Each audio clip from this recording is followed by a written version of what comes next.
Let's talk about Ancestral. So with Ancestral, what you mainly see is when players use them is you see a lot of stun arrows and fire arrows. Those are the two arrows you mainly see used most of the time. You barely get to see the Vampiric Arrows. And this video is gonna be talking about the Vampiric Arrows and how they can be useful and pretty powerful in certain matchups. Now what they do is, when you hit your opponent with a purple arrow, which is the Vampiric Arrow, if you notice on the bottom right, the opponent's super meter is draining on hit, and it's about 40% or so of their super bar getting drained. And if they block these arrows, they also lose some meter. Not as much as they do on hit, but they still lose some of their bar for blocking these. Now, how can this be useful? Let's say you're up against a character that has a very powerful 1-bar EX attack. Like for example, Mystic Ermac. He's got EX Push, one of the strongest EX attacks in the game. If you can hit him and then drain his bar, you can get him off that bar he has for his EX Push and not have to worry about it, which can change the match and give you what you need to do to either control the pace of the match or go for something you normally wouldn't be able to when he has that bar. So looking into combos, you can actually do combos and then go into Vampiric and do something like this, and then get the character off their bar, and then afterwards they're gonna have to block some more arrows, which can further decrease their meter. So some combo setups I'm going to show you guys that will link into that is basically anytime you have stun arrow up, any hit you hit them with, the overhead low, whatever, you load up Vampiric Arrow, neutral jump punch, 3-4, dive kick, 3-4, Vampiric Arrow, and then you could zone a bit more and try to steal more of their meter. That's one of the combos. Another way of doing the combo is get stun arrow up, hit them anyway, load up Vampiric, jump in, dive kick, neutral jump punch, 3-4, and then drain the bar.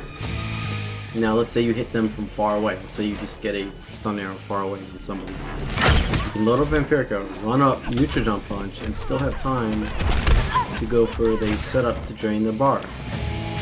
But what if you're full screen and you don't have stamina? Well, you hit them with a stun arrow, dash up twice, load up, dive kick, neutral jump punch, and still have time to get the combo. So basically, you can convert anywhere in the screen, mid-screen, full screen, off a stun arrow, and go into the Vampiric Arrows, and then come in and drain the opponent's meter if you want to. So that's pretty powerful, especially if you're up against a character like Sonya, who has one of the best X-rays in the game, and you need to get her off that X-ray so you can try and make a comeback and do something without having to worry about all the layers of Yomi when she has X-ray up. So now looking at corner combos, the corner combos are a little bit different.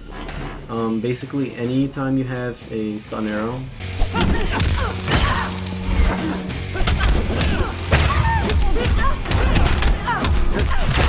and that would be your standard corner combo. Another different version is, let's say you hit them from far and they're in the corner, stun arrow, run in,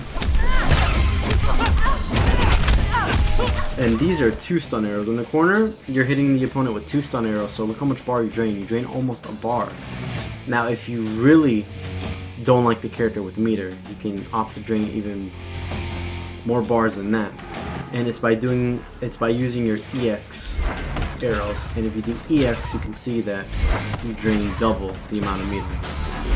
So instead of draining around 40%, you're draining around 80% EX.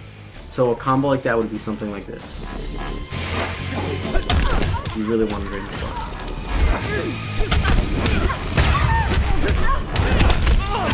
EX it, and look at that. Sonya loses over a bar and a little bit of her second bar, which means she's gonna have to work to get her meter up. And you can really be lame with this. And against, like I said, against meter-hungry characters, Vampiric Arrows are gold against them, and they can be a game changer and really annoy your opponent on top of his other arrows.